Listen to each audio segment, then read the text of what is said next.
त्याचबरोबर ते असं म्हणतात की झुकना हमारे फितरत नहीं, दो कदम पीछे हटे अगली छलांग लगाने को.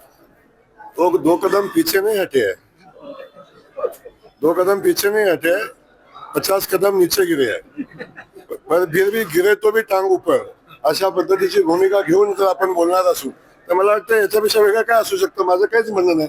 काही खूप मोठ्या पॉलिटिशियन आहेत, दिल्लीच्या राजकारणामध्ये आहेत, राहुल गांधीच्या जवळ आहेत, तिथला अभ्यास खूप चांगला आहे आणि अशी एक नेता शहराला मिळाल्या की जे दिल्लीत बसून शहरातलं काम करतात, शहराच्या सगळ्या व्यवस्थेवर लक्ष ठेवतात. त्यामुळं एवढी दूरदृष्टी असलेल्या नेत्या या शहराला मिळाल्याचा आनंद आहे.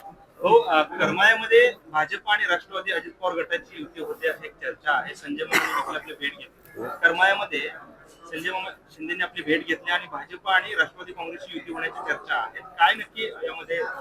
नाही, आमच्या दोघांच्या युतीचा प्रस्ताव समोर आला आणि आमची साधक बाधक चर्चा झालेली आहे. अंतिम निर्णय उद्या होईल.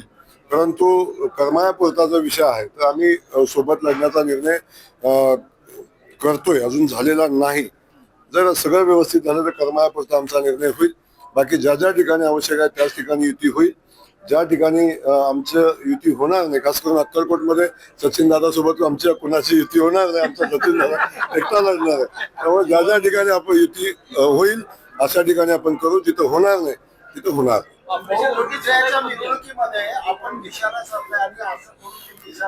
ट्रिगर नेमकं कोणावर होतं?